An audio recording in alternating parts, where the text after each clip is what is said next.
How to fuck your woman into oblivion. Wouldn't you like to know? This is one of my main purposes in life, to see as many women as possible get fucked into oblivion. What does this even mean, to get fucked into oblivion?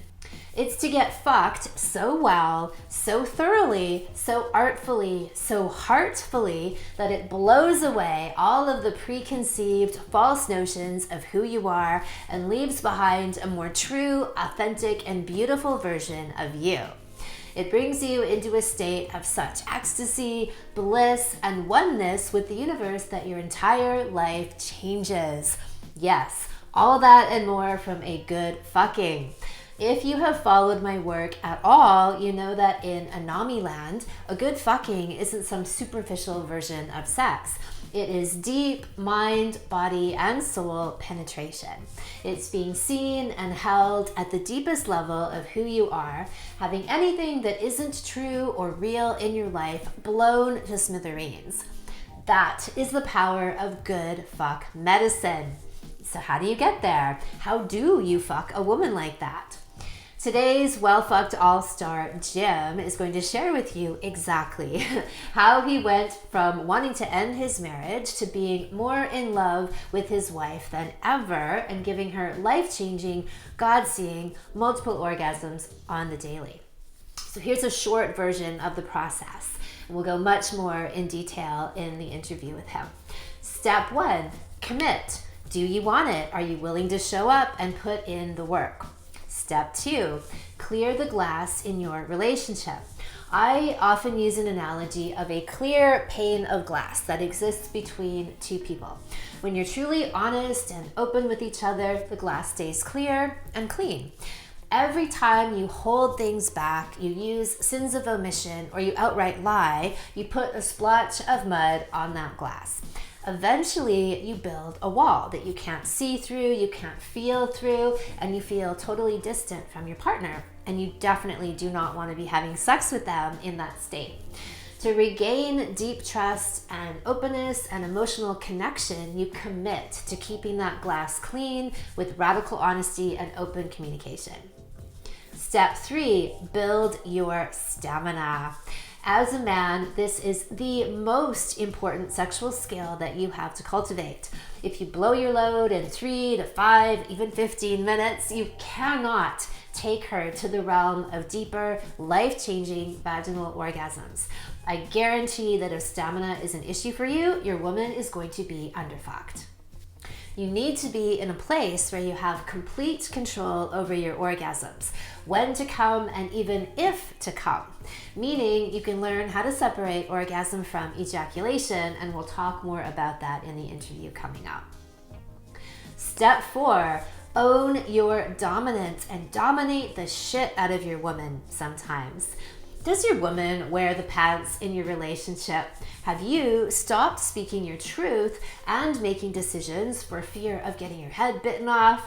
Are you more buddies than passionate lovers? Even though it might seem like it's the safer option for you to not rock the boat and keep your mouth shut, this is the opposite of what your woman really wants, and all this does is increase the resentment that she has towards you. Instead, man the fuck up, own your masculine power and your cock, and start wielding them. Step 5, give her multiple orgasms daily. The deeper internal vaginal orgasms are the ones that change her and your life and keep her a well-fucked woman. If she's been on a steady diet of clitoral orgasms, I guarantee she's underfucked. You need to obliterate her with G-spot, squirting, and the queen of all female orgasms, cervical. Jim has an amazing story of doing this with his wife, which led to the best sex they've ever had. Enough said, let's hear from Jim and how he's been fucking his woman into oblivion. Well fucked all-stars. Welcome, Jim. Thank you so much. So tell us how to fuck your woman into oblivion. Where did you start before? Were you always fucking her into oblivion? Where did you come from and where are you now? It's so different from where we came from. Um, Obviously, the biggest thing that is changed for us is learning about our polarity, which is something that you teach and harp on so well. And just, I could not articulate that to my wife until we got to the class. I knew it because I watched a ton of your videos. I think I first saw you with an interview with Wim Hof, and then I found you. I just was searching and searching and sought out your videos, and it just made so much sense to me because I knew that we were struggling with polarity. What does And then that mean? even, Like for people who don't know what polarity oh, means, what did that look like in your relationship? so our relationship, my wife was very masculine. She was a bulldog, um, and so much so that she could come off like really cold, very I don't know, not condescending is not the word, but it's like um, I guess agitated maybe, um, or in conflict with other either women or men and things like that. Um, Contentious relationship, I guess you could say, with the rest of my family. Um, but even between her and I, she was really wanting to take charge all the time, wouldn't let go, very frustrated with me. Um, and then something that you talk about as well is 150% responsibility. I have to own up to that because I was not in my own masculine. I wasn't leading. I wasn't giving her that sense of comfort, like if she fell, I could catch her or I would catch her. I wasn't there for her. And I wasn't taking charge. I wasn't taking her when I wanted to, instead of just like asking, hey, you want to have sex tonight? Or what's the deal? Instead of just like putting over my shoulder like I did 2 nights ago and just taking her into the bedroom and, flopping her down on the bed and then just taking, what's mine. And Yeah. so those, like that mega polarity, it was just so reversed and at such a mega level that it was causing so much unhappiness. And to give you a couple of examples of of how the polarity, like more like in words. So we had got a dog in last October, and he had taken to me very quickly because he kind of sensed that I was the alpha. And the kids came in and they were like, how come Buddy always goes to Baba all the time and not you? And I said, well, there's this thing, and it's the alpha male. This is the lead, kind of the leader. And this is again before the class. So, but you could see she was agitated and not quite pissed off, but like agitated, because to her that meant that she wasn't equal, right? And whatever, like her whole thing was, whatever a man can do, I can do, right? It was, you know, and we had argued about this very early in our, in our relationship, where we would talk about, equality of men and women. And I would always try to articulate and come from the thing that I believe that men and women are equal in function, right? Because we each serve our purpose, the yin and the yang and all that kind of stuff. And that was never good enough for her. It was, but we need to make decisions together, or I can do this in business, and and it was always trying to show her worth as a woman, that she's every bit as good as a man. And that was always very contentious in our relationship. And what happens is that she ends up with a huge case of fuck me, because she was underfucked, because again, I was totally in my beta bitch phase, and I didn't know how to be masculine. I didn't know how to be a man. I didn't know, nobody ever taught me that, like, because you learn from your parents. And my, my dad was not like uber alpha type, but even saying alpha, that doesn't make you a man, after going through your class. That doesn't make, like, that's not what a man is. The man, obviously, like I alluded to before, is being there for your woman, to catch her, to show her that she's safe, and to, be there when she's, about to climax, and just all those different things in her life. And I just wasn't doing that. But we ended up being exactly like you talk about in some of your podcasts. We were buddies, or we were together for the kids. I mean, it was it was so bad that, I mean, I literally was like fantasizing about like my next wife, and that came up in our first glass clearing thing, of talking about, because our wall was 5 feet thick of concrete, because the little lies of, well, how do you feel about that? Yeah, no, it was always appeasing instead of speaking my truth, speaking her truth, because I hurt her feelings, and she didn't know how to take 150% responsibility, and I wasn't there either. And so I basically said, I think I knew the class was coming, and I talked to her about it. I said, hey, I want you to listen to some of this ladies' podcasts. And because we had, I think I started to tell her, I think the polarity is off in our relationship. And she was like, what does that mean? I don't understand. What does that mean? I said, just start listening. I think it'll come, So I sat down to her and I said, I really want to do this class, and I'm really unhappy. And I really, this, if we don't fix something soon, then it's going to be Splitsville for us, because I'm so unhappy.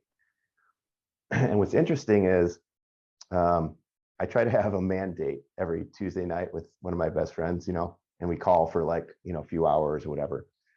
And he was very into, he lives out in California, and he was very into like a lot of the high, I think it's called high, where it's like, getting there and just kind of unearthing everything. And he's like, listen, you got to understand, this sounds like, because I'd sent him your videos to listen to and things like that. And he's like, this could be pretty intense, and you just have to be prepared that it could go really good, or you have to be,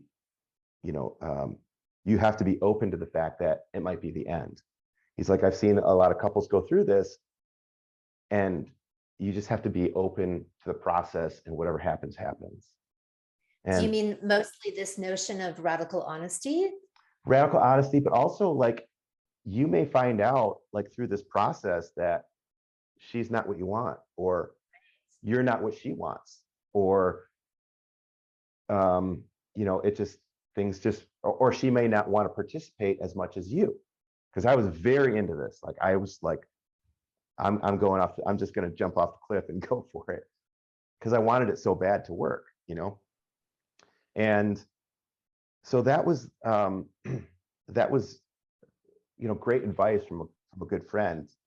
So, and I didn't really express that to her until we kind of got into the learning about radical honesty.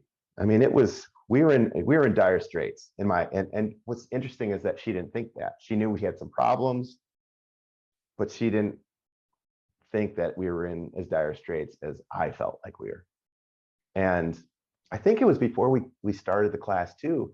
We were driving down to a trip, and I said, do you understand like how toxic our relationship really has been over the past 10 years?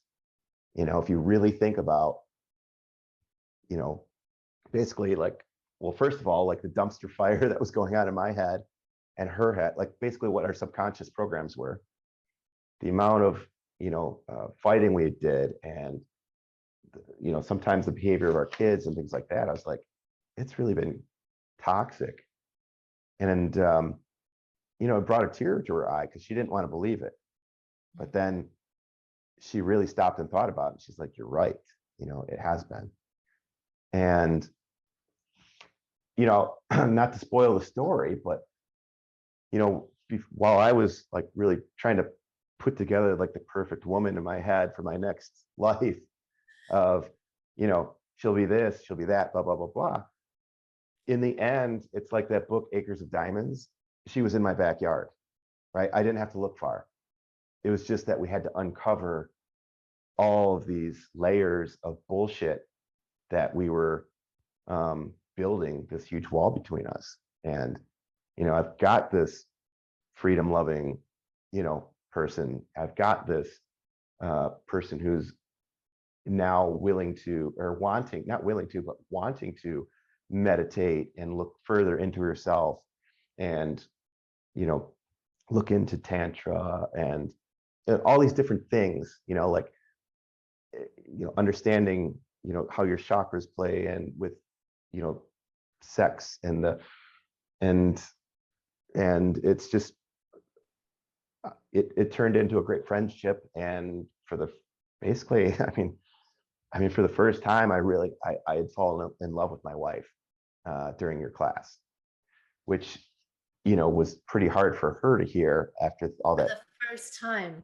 Yeah, because like when I married her, I wasn't in love with her. It was kind of like, it was a point in my life where, my little brother had just gotten married. We lived in the same condo complex, and and then we had kind of got together. But I liked her, I loved her, but I was not like head over heels in love with her. And I think I'm probably not the only person to get in a marriage like that, but I had to be honest with myself, because I know I probably hid that and told myself otherwise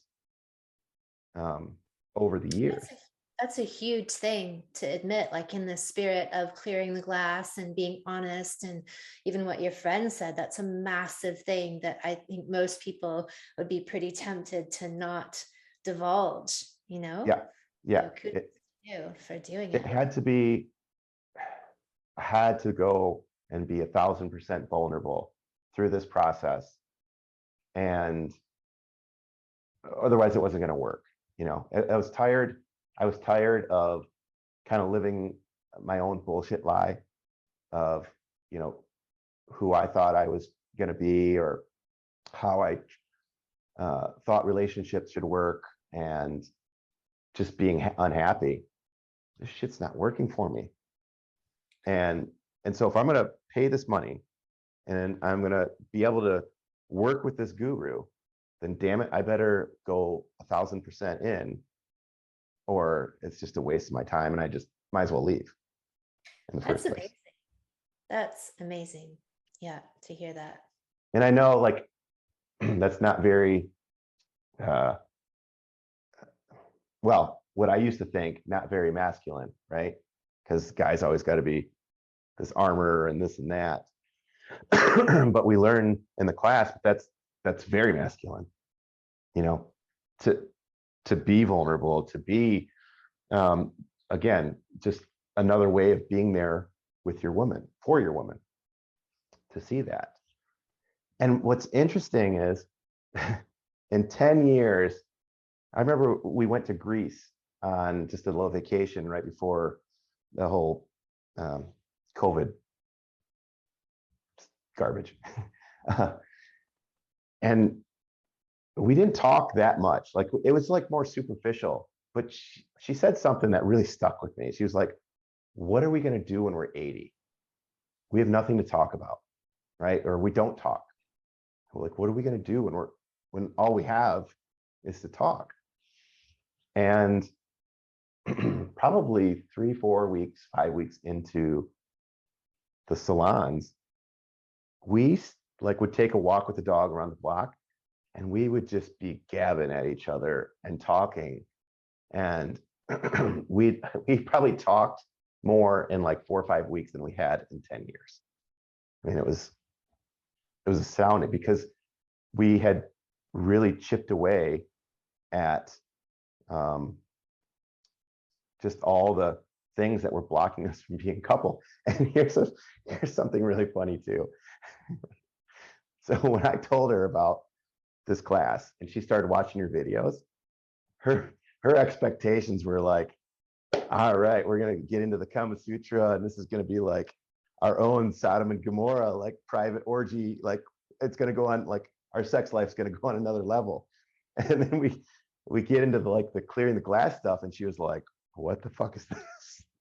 This is not what I was expecting. That happens a lot, especially when people are new, like they haven't immersed themselves in a lot of my podcasts and seen the depth there, where people are like, oh, it's all like champagne and blowjobs, right? Like, Yeah. so you just snap your fingers and it's going to be there. And then they're like, what the fuck? What do you mean we're talking about this stuff and this old stuff that, it can be a bit confronting, and then they get it, or I, beat it over their heads. Right. But it's another, I would say, like another aha moment for me too, to notice, to then kind of go back and realize, how bad our relationship was the salon where you were having us talk about fantasies past and fantasies present and future, and so we had to talk about like who we fantasized about, or did we fantasize about other people in bed, and like we really took it to heart. And it shocked the hell out of me that turns out that she like had fantasized about, I forgot, some older guy from her past or something like that, picking her up at a bar, and then to come to find out that she was watching porn and pleasuring herself at night while I was upstairs watching porn on my own computer and pleasuring myself like at night. Like, I mean, it was seriously like we had it was fucked up. It was a toxic relationship, but we never talked. Like it shocked me to learn that she watched porn, I mean, and then sex, together. I mean, that was what she always said. It's like, the glue that always kind of held us together was we had what we thought was great sex, right? And what's amazing is that, I would always, go down on her and give her, superficial, the clitoral one, and then give her one while I was inside, right? And it was like always two every time we had sex. And then if I wanted to like say, keep going or something, I was like, hey, let's, if you want to try to have another one, she'd always be like, oh no, I can't, I'm tired, and things like that. But now, I mean, now that she has like 6 at a time, I look back and going, well, why wouldn't she want more, right? I mean, like it's like the whole, like you talk about like the now I got a headache, or here's my laundry, or whatever. So even what she thought was great sex, I can look back now and she was totally avoiding, like going after and reaching for like these. I mean, the hell, we didn't even know what a cervical orgasm was back then. But still, there wasn't this desire to have more, because we weren't emotionally connected. We weren't having that alchemic, sex that you teach about. And it was just, the more I look back and think about it, it's just, we just, there were so many holes in our relationship that were not clear until you can like look back after this class and really see, what the real trouble was, where the trouble was, and the signs, and just being like, oh, I mean, you were describing us in so many ways. So, but that's our history. So. Right. I mean, that's an amazing description of how things can be that people tolerate and just keep going with. And at least you had a notion of like, all right, I'm not tolerating this anymore. I want out. And yet at that time, kind of like living your own parallel lives, right? Like I love that analogy.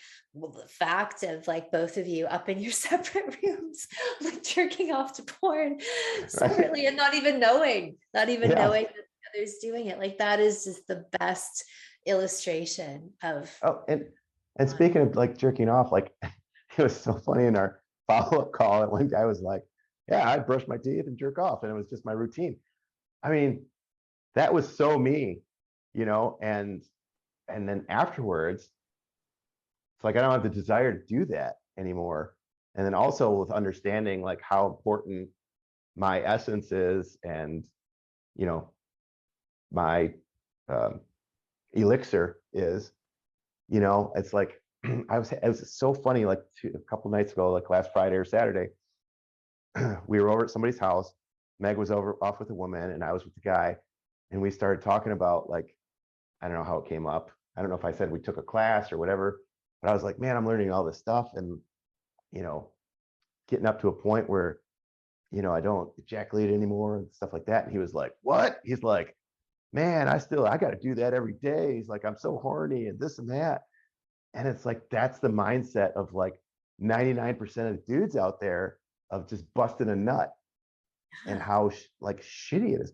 And I hope I'm not skipping ahead, but like after not doing that, and if we have sex, and if I can't, like, you know, if I'm edging and I just can't hold it anymore, I mean, the next day after not, like, you know, doing that for a week or 2 weeks, I'm exhausted. Like I can't get out of bed. Like I'm totally just zapped.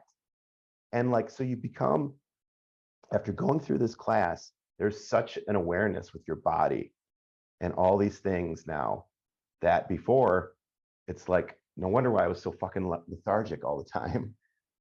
I was like, all my essence and power was like in a fucking toilet paper, you know, every night. You know, it's like, it's Donated to the sewage system.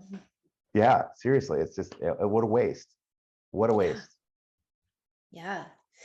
So tell us more about now. So like you mentioned that your wife has shown like a dramatic increase in orgasms, like, Yes. and then tell us about that and how she is as a well-fucked woman. And then also you've talked about seizing more of your own masculine Yes. power and how Yes. that plays together. Okay. So why don't we go to the fun thing first, orgasms. Um, so before, like I said, it was, I mean, it was like clockwork. It was like two every time. One of the superficial, the what do you call it? The junk food orgasm, right? And then The one in, clitoris. yeah, clitoral, right? And then one inside, but I don't know if that was cervical or what it was, or if I was just like rubbing at the same time on top of her and causing it Another again, clitoral right? orgasm. Because I mean, it was like whole body for her, but not um, like earth shattering and like mind altering. Like when we went through that different orgasm salon, and we learned about, you know, the three different types, the clitoral, the G spot, and then the cervical, man, that was just, I mean, what a way to get rid of Fuck me. I mean, that is like that what the doctor ordered, because we had before we started the salon, we had because I signed up early, we got the G spot thing that you had offered, and so we started watching the videos. So we went to the local sex shop, getting all excited about this stuff right before we knew had to clear the glass, and we bought like a glass dildo that's curved for G spots. And we tried using it, and like we were clunky, didn't really get it. But then once we went through the class and we started using that thing, we picked it up again.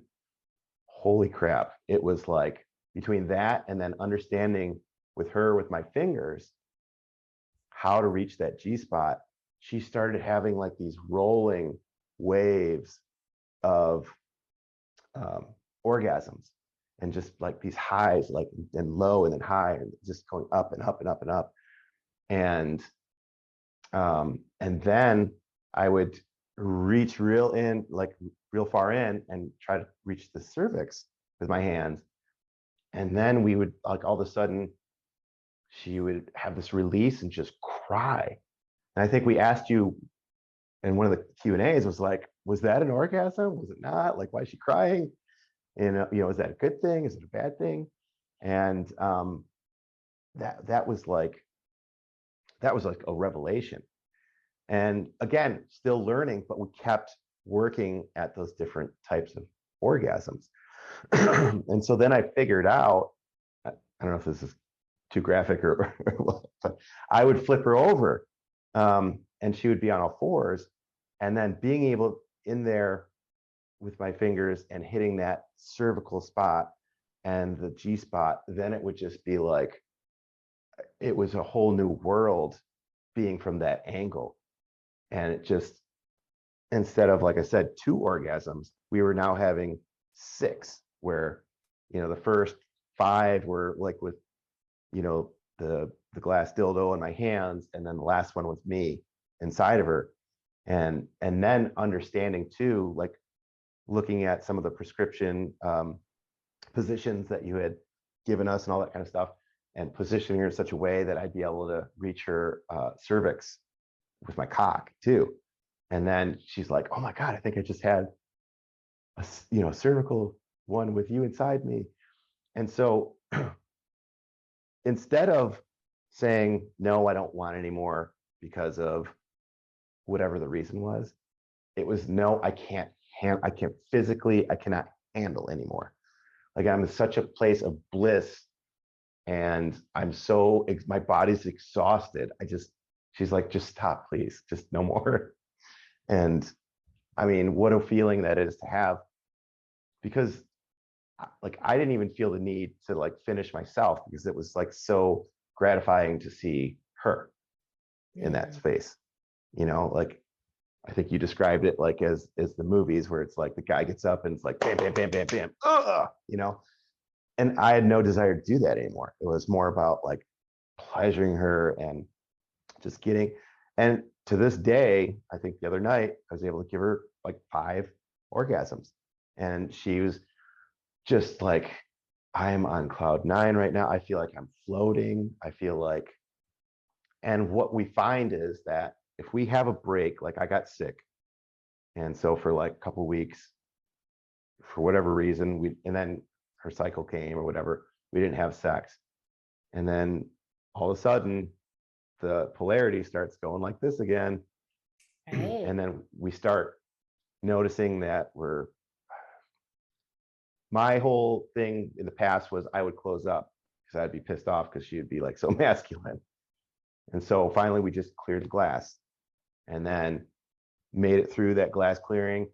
And then honestly, people should not be afraid of clearing the glass, because your best sex is once that glass is cleared. Like either that night or the next day, like your sex is amazing because the glass is cleared. Your minds are just free, and it's just all about each other. And doctor ordered up 5 more orgasms, like I said, the other night, and it was just, I mean, we still got it. It's still happening. And so what happens is that when she has all these orgasms, it starts to crack that shell, right? That masculine, that wanting to be in control, and she really gets into her feminine. And I'll tell you a story about me taking charge about what happened, because I mean, it just melts even more when I take charge. But in this instance, when she first started having these orgasms, she would be, I think she went to Lowe's and she got some heavy stuff. Or like some pea gravel or something like that for our garden, right? Never in her life has she ever had guys come up to her and be like, hey, can I help you with that? And I swear it had to be like the next day or within a week of all these like crazy orgasms, and her just feeling delicate for the first time and dainty and things like that. Not one, but 2 guys come up to her. It was like, hey, can I help you put that in your car? Can I take your cart for you? Can I do this? And it was just like this oozing of femininity, radiating for her, like, subconsciously talking to these men of, hey, I'm here and you can help me, and that was, she'd never had that before. And then Oh, Gonna say, like, her occupying more of that feminine energy that you basically fucked her into, right? So yes, those more defended walls or superficial masculine that's really there as more of a defense mechanism, right? A yes, barrier that she's then surrendered those. She's more open, she's more in this feminine state. And just by being in that state, men pick up on it and men want to be of service and want to yes. offer themselves as the masculine. She's not out there looking for it or trying to get attention. She's just No, being in her feminine self, and men are feeling that energy and want to help it, want to be of service to it. yes, yes. It's not that fake superficial bullshit of, let me show you my titties and, come help me, right? It's like the essence, like the deep essence at your core of, I am this woman. And I think one of the most amazing things that you ever said in the course about women and their surrender is like, that is the most, that's like one of the strongest things that you could ever do. And surrendering to your feminine and surrendering, in that time to your man. If I'm not saying this right, stop me, but it's, that's not weak. That's not a sign. That is like one of the strongest fucking things that you can do. And it's when you see it in action and then you see the results, I mean, it's not, you can't get a more true statement than that, because it's so much power, right? Like, to any woman that's listening to this, you're not going to lose your power by surrendering, if your man is there to cause the proper surrender, right? And then surrendering also ideally to your own feminine energy. That is like one of the most powerful things that a woman can do, I now realize. And it's amazing to watch, because what I find is that I am more in love with her. I am more attracted to her when she is in that delicate state. And it's a huge turn on. And I just want to be around her because I mean, that's what I always wanted. And this is really the essence of that term polarity, right? Like polarity is this magnetism, this innate magnetism. Like think about magnets, a negative and a positive that attract each other. They're just like drawn to each other, right? Whereas two positives or two negatives actually repel each other. And what you're describing is that when she's in that feminine place and she's soft and she's genuinely in this open place, that just strengthens up your masculine, Oh, and evokes that and then attracts you to her. yeah. And it's like, boom, too. Like, I mean, like it's a huge, I don't know, boner inducing state. I mean, like your cock knows, right? I mean, it knows. That's all I can say. I mean, it's like, I mean, it's amazing. It's so attractive. And so another story with her is that she's at, Fortune 500 company, surrounded by men, and she's amazing at what she does. But she's gotten there this whole time being a bulldog, right? Fighting, being in charge, being assertive, all this kind of stuff. And what's really interesting is that I really feel like that kind of exhausted her. So when she came home and then with on top of not being able to feel like she could let go and not be in charge, it was a huge source of her agitation. Um, so after, again, we, giving all these orgasms, the yoni massage has been amazing too, and really helping her with that essence. So one of these guys, maybe a little higher up, it's either equal or higher up to her. I mean, like this, like they're known to battle on the phone, all that kind of stuff. Or, he's very trying to claim his alpha space, over her, and it's not always, not that it wasn't not cordial, but it was contentious, kind of like, intense. Well, they had a phone call and he was so accommodative with her and just nice, and they were able to work something out like with no butting heads or anything. Her team came up to her after the call, like multiple people were like, holy shit, what did you just do? Like, I've never seen you handle this guy like that before, you know? And then since then, they've been more collaborative. He comes to her with stuff of, hey, can you help me with this? Or what do you think about this? And they've been absolutely way more collaborative. And people are just, they were astounded. They're like, he doesn't do that with a lot of people. How did you get him to do that? And it was just, describe, like, so what was he responding to? well, I think that, I mean, she wasn't there battling for that alpha space. She was coming from a power position of her female. And, you know, I think one of the gifts that the universe has bestowed upon the females when they're in their female element is that you can get men to do things for you, you know, and they want to do something for you. They want to be collaborative with you. They, you know, as I think as a guy, there's going to be like a threat probably if to see a real bulldog woman, you know, who's in my space. You know, I want to be the alpha, and it's just going to cause, you know, problems. Doesn't mean they can't coexist. Two right? alphas in men or men women, right? Like, it's still going to be perceived as another alpha challenging. Yes. Yeah. the state. Yeah. And so if she can come in from her own power, recognizing her own power, and that power is the feminine essence, then she's every bit as powerful as him, but it's not this, it's this, you know, Yeah. the powers merge, right, and form Voltron.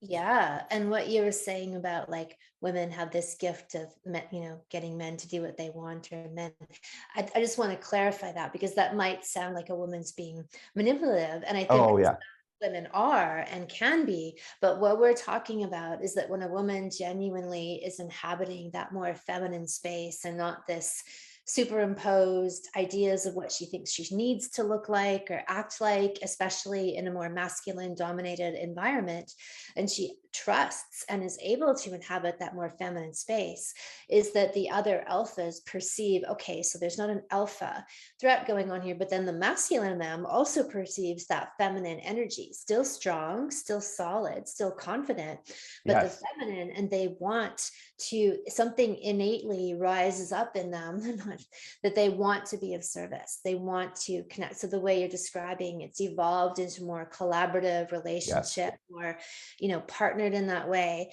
rather than antagonistic, is, you know, indicative of that. Like, he sensed the change and he's responding to it, and now they can work together in a much more harmonious fashion. Yeah. And in a way, that's really come out of her being well fucked, and that's exactly where she's been fucked into oblivion. She's now thrown and is comfortable and trusts that it's safe and not weak to be in this feminine space. And instead of that, she's actually getting more accomplished because the world is coming to her. This man is coming to her. She doesn't have to fight for her position. He's fucking giving it to her. Yes. Yes. And 100%, it's not manipulative. It's that subconscious, you know, how we're all connected, and just, it's more harmonious now, you know. Yeah. And, you know, what a way to live in harmony instead of just, you know, fighting all the time, or whatever a better word may be for that. It's just a confrontation. That's no way to live. And so, yeah, I mean, you know, to hear somebody else say that, it's pretty awesome that, yeah, I fucked her into an oblivion. I mean, and I do that with the yoni massage too. And I make a big deal out of the yoni massage. I turn all the lights off in the room. I light some candles, and we use your oils, which, God, are amazing. like the aphrodisiac one, like the big one that you have to like melt with the coconut oil. Like if we go out, instead of like cologne or something, I'll just put some behind my ears. I mean, it smells that good. It is amazing. But really focusing on her body, focusing on, which I never had done before, right? Really celebrating it and massaging, spending all that time up on her breasts, spending, on the inner thighs, and then just warming the yoni up, and then asking and, talking to it and asking for permission. And just by the time you get in there, it's just like a waterfall, and she's in her essence. And like those days too, after yoni massage, it's just like she's just butter. She feels just so, like such a woman. And it just puts her in her natural state. And what a state it is, because it's just, like I said, I can't say it enough. It's so attractive. So, and then part two, getting into unless you want to like add anything to that. Go ahead. Oh, so getting into the dominant part. So this was pretty interesting because, we had I think it's in the polarity salon where you talk about how do we exaggerate polarity, like to really, to get that reversal back into the correct polarity. And one of the salon or videos in there was about BDSM. And that's so fucking taboo, right? Like, the handcuffs, the blindfolds, the everything. But I mean, it seems to be like really, and especially talking to like other couples, that's really what the woman wants, though, in essence. I mean, not every single time, but like there's a time and a place, and it's such a turn on for them. But that was like such a because you had us list out some of our taboos, and I know that was a taboo, and ass play was, and we were like, hell no. But obviously, you start to like, and like her swallowing cum and stuff like that was like, all these things were taboo for us, right? But the BDSM was like, man, that shit wouldn't have flown before we took this class, because that alphaness in her, that masculinity, she would have never been comfortable being blindfolded. She would have never trusted me. I've always wanted to do some of that stuff, like blindfold, and she's like, I don't know if I'm or tie her up or whatever. I don't know if I'm comfortable with that. And I realize now is she didn't trust me, right? Like there wasn't that trust. There wasn't that clear glass that we could both see through. So of course it wasn't going to happen. And so we tried watching Belle de Jour. I think that's the name of it. And I really liked it. I got the essence of it, and I was like down with it, but she couldn't get into it. Like I don't think she quite got it, right? So I think we finished that over a couple of nights. And then when it finished, I don't know, for some reason, I think we typed in 50 Shades of Grey, and we watched that. And we watched the first one, and I was like, I want that, and I was like, I told her, I was like, I fucking want that. And God, I think I might have taken her into the bedroom that night and like just use what we had, like to blindfold her, whatever, and just kind of tie her up. And that first night, it was fantastic. It was like she totally surrendered. Oh, I mean, and I got my like a belt, a random belt, and was just tapping her along and doing all this kind of stuff. And she was like, afterwards, she was like, I was kind of scared, but I liked it. And so we felt like after that, I think she melted even more, like more so than just fucking her into oblivion. Like it was like another level of surrender, another level of attainment in her femininity. And so we were like, the bar with your masculine as well, because that's the thing about BDSM play. Really, it's about exaggerating that polarity. Is that if you are taking that male role of being more dominant and masculine, you're increasing that, which then will increase the feminine surrender, and vice versa. The more that she's surrendering and opening, it'll drive up your masculine. So it would have Yes. just notched everything up for you. Yeah. And to that point, I mean, I felt like I could be on a rowboat in Scandinavia and like conquer some small island afterwards. I mean, it made me feel like a fucking like Viking. It was like, I mean, I'd never felt that before. And, you know, with her or just by myself, I just felt like I could take on the fucking world after that. I mean, it's just that one little session, our first go at it, which was just all like ad hoc, you know, but the way it made it us both feel, and I think we said this on the call, we really took that as a, I guess, kind of a lead to really destroy the reverse polarity in our relationship. So we took the BDSM in a way that it really, we felt like that week after those sessions, I came out here, she came out here, well, feminine here, masculine here, right? Like in her femininity. And so basically changing that polarity. And I mean, I think I went to the local sex shop and I bought a spreader bar and handcuffs and like all this kind of stuff, like, and a flogger and all this, you know, we really got into it, and we still are. But I mean, that was, you know, that was our ticket, right? That was kind of our ticket that we saw that it worked for us. You know, I know it's not for every couple, but for us, we were like, damn, this works pretty well. Let's explore this more. And so I think a really cool story is we had a wedding to go to, and she's from India.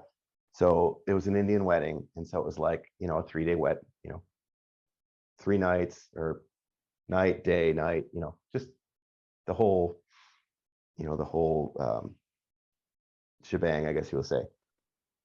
So we saw it as an opportunity. It was kind of in the same city we were in, but we asked my brother if he'd take the kids and we just have like a staycation, you know, so we can just really enjoy ourselves at the wedding and not worried about driving back every night for babysitter, all that kind of stuff. And so, 1 second. So we packed our bag, and I brought the blindfolds, the bars, the handcuffs, the ankle cuffs, everything, you know. And we were gonna make a night out of it, or like a day out of it, you know, and really just explore it and have fun. We're in a hotel room, so then it amps it up. So I think it was the afternoon, right before the reception.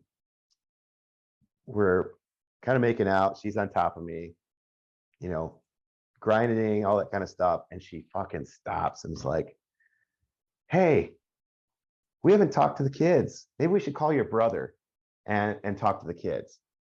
And it was like this subconscious self-sabotage program came out of her. But at that point, it was like, I mean, I think I recognized that, yeah, it's self-sabotage, you know, moment. But still, I was fucking pissed. And I was like, what the fuck? You know, we're getting into it, and it was supposed to be like blindfolds and handcuffs and stuff. And you want to call and talk to our kids? Like, what a boner kill, you know? It was like, Jesus. And so it was kind of getting time to like almost get ready. And so I just went to the shower. I was like, fuck this. And I was starting to close up, and she came to the shower. It was like a glass, you know, one, and just kind of like she knew she had kind of screwed up, you know, and she kind of had like this face of like just kind of like remorse or like a puppy dog face, like just are we still gonna have sex? Are we still gonna do this before? And I was like, fuck, I don't know. I was like, but come in here if you want, So she starts, you know, um, washing up and all this kind of stuff. Previously in Kim and Ami class, I had a question for you.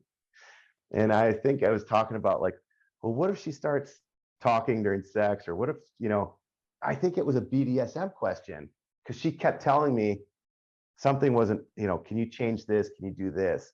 And you were like, here's what you do.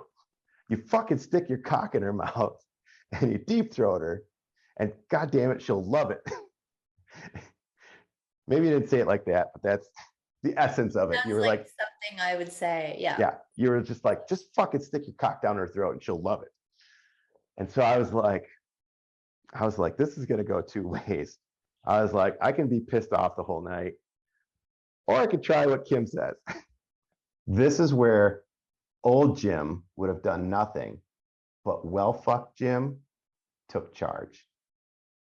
So I took the path less traveled, and I literally just took her shoulders, put her on her knees, and I stuck my cock down her throat and just gagged the hell out of her. And her eyes, and I did it like a couple times, and her eyes were just fucking watering.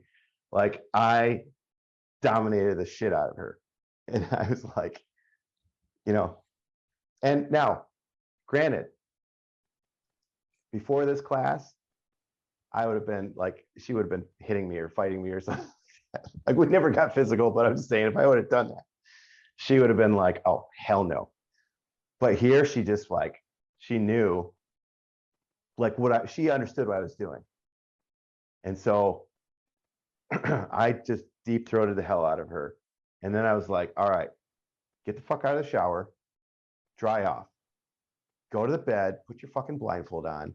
And I said, I might be in the shower for 5 minutes, or I might be in the shower for 20 more minutes. And I said, and you're going to just fucking deal with it. Now go, put on whatever I tell you to put on and your blindfold and just fucking wait for me. And I'll be there when I'm there. And then like I got there and we like had a really amazing session. Like you want to talk about fucking her into an oblivion? I mean, when we got ready for, the reception, and she's in all her Indian, like I think she had she might have been a sari or a kurta or whatever. But we're outside and getting drinks before the reception, and I had never seen her like this before.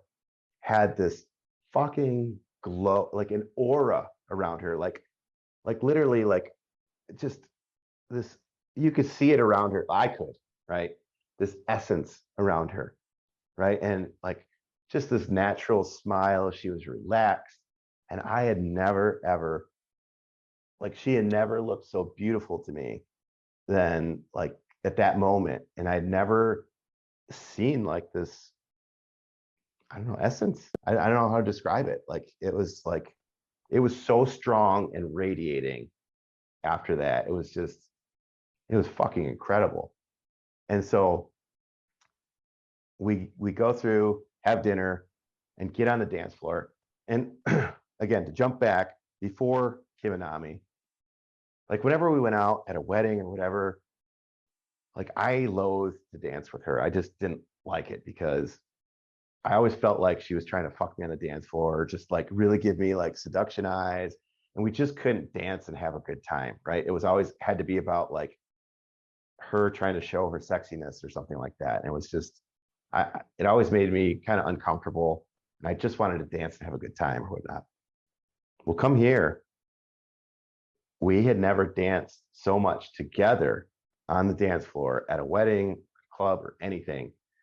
And it was so natural and unforced. And no, I never felt like she was trying to hump me, like, or just get like dance all sultry and seductive, because it just wasn't necessary, right? We were just two people in perfect harmony, perfect polarity, having a fucking hell of a time.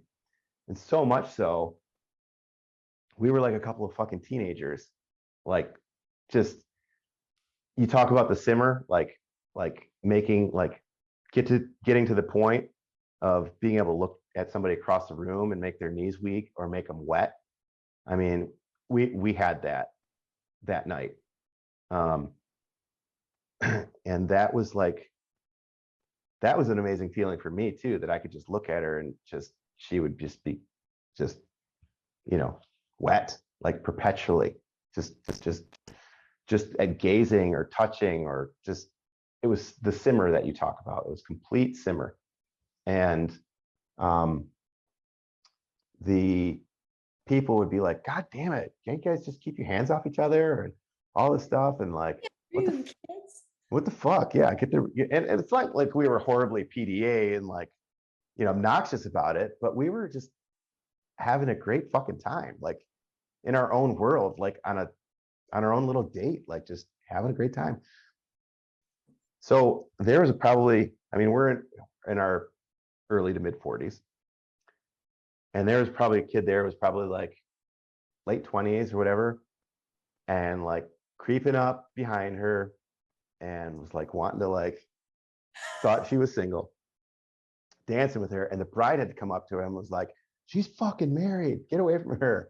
Like, and he was like, and I heard him too. It was so funny. It was like, God, what did he say? He said something about, damn, I wish I was that guy or something like that. Like he was like all up in it, like, and wanting to, flirt with her, take her home that night. It's like, that's like how much she was radiating, like, again, her sexuality, not in a slutty way, right? In an amazing feminine way, her true essence. And it was just attracting all kinds of guys. And then to cap it off, woman. Let me just interject. Like, that's what I would call the well-fucked woman, yeah, right? That essence of like wearing that energy, really inhabiting herself, that it's so palpable that people are drawn to it like moths to the flame, yes, right? They're just, yeah. And it's not like you said, it's not like a woman trying to look at my sexy, look at my breath. Like, yes, yes. it's like she just is in her essence. And that is so attractive more than anything. Like, Oh, brings people to her. yes. And I'm pretty sure I mean, I think we probably fucked that night after we got back to the hotel too. I mean, it was, uh, yeah, it was so incredibly sexy. I'd never, ever, ever seen her like that before. Just this, I'll keep calling it the essence. It was amazing. So at the end of the night, after the wedding, we were with the bride's parents and then just our whole little group of friends that we always hang out with. But there was this other guy, and he was from Delaware, a friend of the bride's parents. And we're just kind of shooting the shit. And he's like, how old are you guys? Yada, yada, yada. And he's like, how long have you been married? And I looked at her and I was like, what are we, like 11, 12, like, 12 years or whatever? And he was like, what? He's like, I thought you guys were newlyweds. And we were like, wow, I mean, what a compliment, I mean, nobody's ever said that to us before. I mean, but he was just like, you guys are so in love. Like, what happened? Like, like how is it possible? He thought we were lying, and we've been married for like 12 years, And then if you think about where we started from, where I'm like on outskis, right, to some random fucking stranger thinking that we're newlyweds. I mean, what a testament. That is amazing. And I love all that feedback and just like that idea that, like I said, that radiance is so palpable that you see it. You said like she looked more beautiful than you've never seen her. And then all these other people are picking up on this energy. And that's truly the energy of the well-fucked woman and the well-fucked man, that you're wearing all of that and it becomes your power source, right? And I talk about that. That's your secret weapon, is that energy source that you're now cultivating with each other and becomes the fuel that powers your entire lives. It is. And it tracks so much in your life. But the feeling, to go back to what you just said, the feeling it gives me as a man is something that I had never felt before, you know, and a certain confidence, you know, and I don't think I've ever had that like super cocksure, you know, essence about me. And I'm still have a long way to go. Don't get me wrong. And I'm working on it. But in those moments, you just feel like a big swinging dick. You know what I mean? Like just confident, like, you know, you could take on the world, creativity, whatever it is. Like you just feel like, I don't know, like $1,000,000, you know, Yeah. and it's that energy from your partner juicing you up and your energy juicing her up, you know, and it's that alchemy that you talk about, like, you know, creating this power, you know, together, you know, through all that just energy that. And what's amazing too is that we don't just fuck to fuck anymore, right? And just to bust a nut or come, right? Like you've taught us so many different ways to have sex.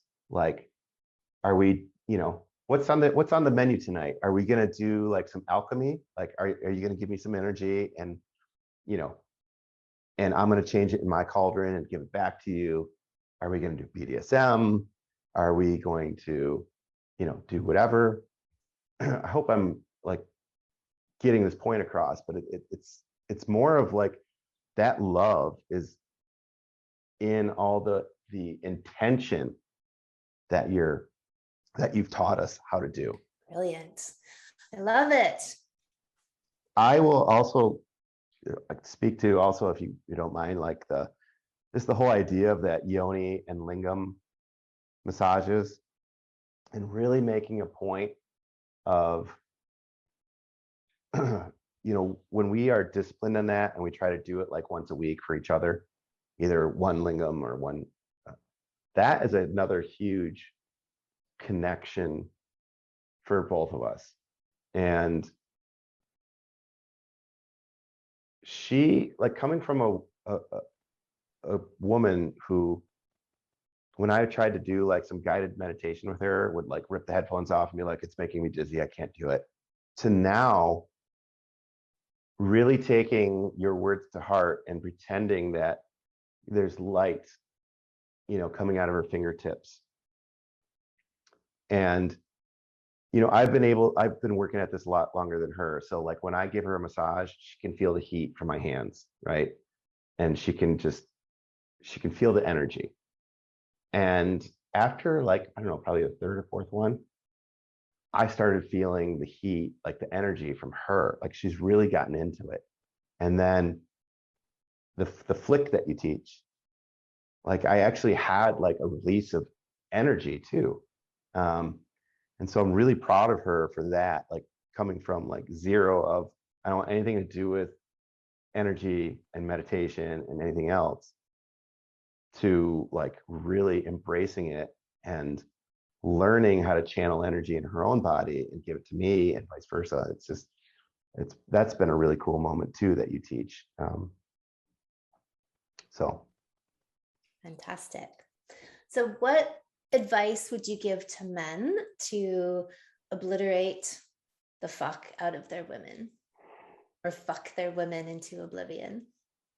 I would say definitely a couple of things.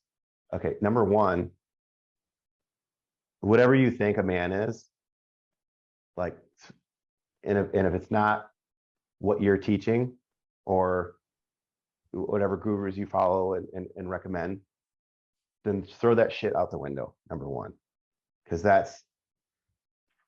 it's bullshit. Whatever, you know what I mean? like a man is not like some macho asshole, right? So get that out of your head. Be willing to be vulnerable, and be willing to learn about yourself and about your woman. What makes her tick? What supercharges her? What kind of orgasms there are? You know, understanding her anatomy, right? Understanding your own anatomy and really being honest with yourself to say, I've got more to learn, right? I can be better. And I think not everybody's aware, but if you can be aware of any subconscious programs that you may be running and really go after like chiseling yourself into the man that can be there to catch your woman when she falls, to lead your woman in a proper way, not leading like an asshole, but like, you know, the essence of how you teach a man to lead, right? And just fucking go for it, you know, like really just go for it and find some friends that you can talk to that are, you know, interested in like growing, you know, like I'm lucky that I have that friend that I can talk to and we can have conversations about this stuff and we don't have to be like just talk about football or something, you know what I mean? Like your own life and the life of, if you have kids or the life of your spouse or your partner is so much more important than any ego you know, trip that you may be on or allowing your ego to stop you from maybe being embarrassed to trying new things, to have um, the understanding and forgiveness of yourself, that knowing like when you do try like these new things, you might trip over your dick a few times, you know, and that's okay.